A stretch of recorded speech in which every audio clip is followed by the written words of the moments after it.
பொதுவாக நம்ம போகர் சித்தாந்த சபை சமீப காலமாக பார்த்தீங்க அப்படின்னா, தனஞ்செயன் என்ற காற்றை பற்றியும் அந்த காற்றினுடைய வலிமையை பற்றியும் அடிக்கடி பேசிக்கிட்டே இருப்போம். அப்போ நிறைய பேருக்கு என்ன தோணும், இதை பற்றி வேற யாராவது எங்கேயாவது சொல்லியிருக்காங்களா அப்படிங்கிற கேள்வி நிறையா வரும். பாம்பாட்டி சித்தர் பெருமான் தனஞ்செயனை பற்றி, அவருடைய வலிமையை பற்றி, அவருடைய ஆற்றலை பற்றி நாம் எப்படி புரிஞ்சுக்கணும் அப்படிங்கிறதுக்கு ஒரு அற்புதமான ரகசியம் ஒன்று நமக்கு சொல்லி கொடுக்குறார். அப்படி ஒரு ரகசியத்தை, அற்புத சித்த ரகசியத்தை இன்னைக்கு நாம் பகிர்ந்துக்க போகிறோம். அவசியம் முழுமையாக கேளுங்க.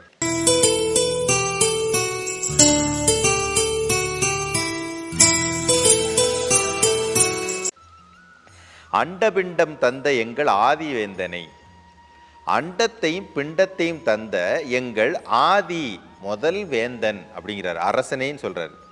அகலாமலே நினைந்து அன்புடன் பணிந்து எண் திசையும் புகழ்ந்திட ஏத்தி ஏத்தியே ஏகமனமாக நாடி ஆடு பாம்பே.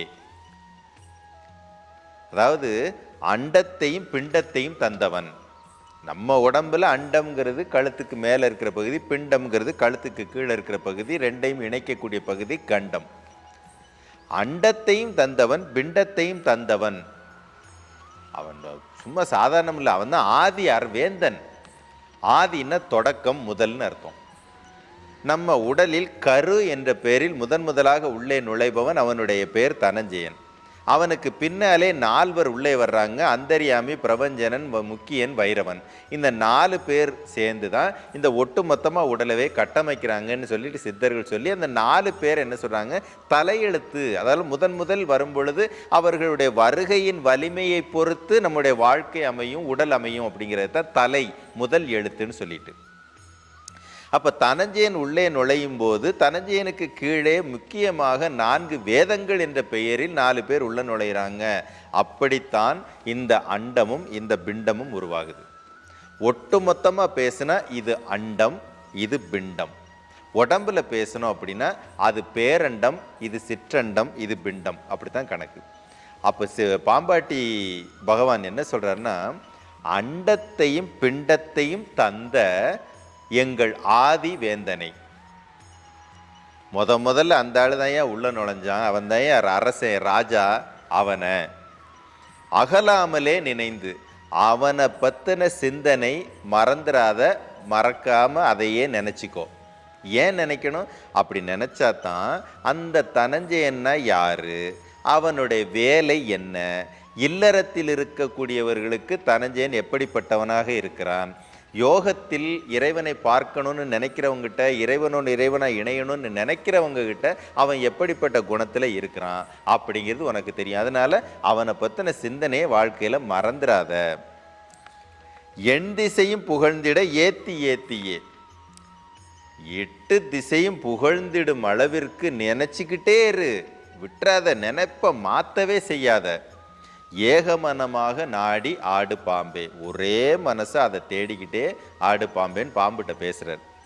அருவாயும் உருவாயும் ஆதியாயும், அவருக்கு அருவம் உருவமும் கிடையாது, உருவம் இருக்கு, ஏன்னா அவர் உருவாக்குறது தான் இந்த உரும்பு. ஆதியாயும் முதல் தொடக்கமாயும், அந்தமாயும் ஒளியாயும், அவர் தான் கடைசி. பாருங்க, இந்த உடம்புல அவர் தான் முதல்ல உள்ள வருவார், அவர் தான் கடைசியாக வெளியே போவார். ஒளியாயும், இங்கேருந்து ஜோதியை கொண்டு போய் இந்த இடத்துல சேர்க்கிற வேலையும் அவரது. ஆகமமாயும், ஒட்டுமொத்தமாக இந்த உடலையும் சரி கர்ம வினைகளுக்குமான வழிகாட்டியாகவும் அவர் தான் இருக்கு. ஆகமம்னா வழிகாட்டு.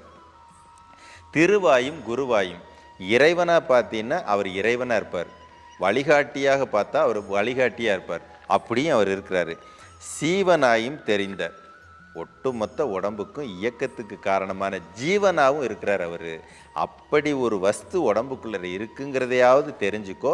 அந்த வஸ்துவினுடைய குணம் என்ன, அந்த வஸ்து எப்படிப்பட்டது, அந்த வஸ்துவினுடைய பயன்பாடு என்ன, அந்த வஸ்து எனக்குள்ளார எப்படி வந்துச்சு, எப்படி போகுதுங்கிறது வரைக்கும் எல்லாத்தையும் தெரிந்து ஆடு பாம்பே அப்படின்னு சொல்லிட்டு பாம்பாட்டியார் தனஞ்செயன் என்ற ஒருவனுடைய வல்லமை, அவனுடைய வலிமையை, அவனுடைய ஆற்றலை நான் அந்த 2 பாட்டில் சொல்கிறார். பார்த்துக்கங்க. இப்படி தனஞ்செயனை பற்றி பேசாத சித்தர்களே கிடையாது. பேர் மாறி இருக்கும். சில இடத்துல பிரம்மம்னு சொல்லுவாங்க, சில இடத்துல ஆதிசேஷன்னு சொல்லுவாங்க, சில இடத்துல நச்சரவம்னு சொல்லுவாங்க. இப்படி அவனுக்கு அத்தனை பெயர்கள் இருக்குது. மறுபடியும் சொல்கிறோம், யோகத்தில் ஜெயிக்கணும்னு நினச்சாலும் சரி, நீங்கள் குண்டலினி வாசி என்ன பேர் வேணாலும் சொல்லிக்கோங்க. வாழ்க்கையில் ஜெயிக்கணும்னு நினச்சாலும் சரி, வாழக்கூடிய வாழ்க்கையில் ரெண்டுலேயுமே தனஞ்சயனுடைய ரோல், அவனுடைய ஆட்டம் என்னன்னு தெரியலை அப்படின்னா, அவனுடைய பயன்படும் விதம் என்னன்னு தெரியலைன்னா உண்மையிலே இந்த வாழ்க்கை அர்த்தம் இல்லாததான். தனஞ்சயனை பயன்படுத்துறது, நம்மெல்லாம் நம்ம சபையை சேர்ந்த, நம்ம சபையில் பயிற்சி எடுத்தவங்களுக்கு அந்த தனஞ்சயனுடைய மகிமையை கிட்டத்தட்ட சொல்லியிருக்கோம். எப்படி சொல்லியிருக்கோன்னா, மரண நேரத்தில் கூட அவருடைய பேரை உச்சரித்தா ஜெயிச்சிருவீங்கிற அளவுக்கு உச்சரிக்கக்கூடிய சீக்ரெட்லேருந்து உச்சரிக்க பயன்படுத்துகிற நுணுக்கம் வரைக்கும் அத்தனையும் சொல்லி கொடுத்துருக்கோம். பொருளை பாதுகாப்பார், உயிரை பாதுகாப்பார், எல்லா விதமான சூழ்நிலைகளும் பாதுகாப்பு கொடுக்குங்கிற அளவுக்கு சொல்லி கொடுத்துருக்கோம். அப்போ நமக்கே இவ்வளவு தெரியுதுன்னா எல்லாம் உணர்ந்த சித்தர்களுக்கு எவ்வளவு தெரியும், அதுதான் விஷயம். தனஞ்சயனை போற்றுவார் என்றென்றும் தரணியில் பேரோடும் புகழோடும் ஆயுளோடும் வாழ்வாருங்கிறது தான் உண்மை. குருவே சரணம்.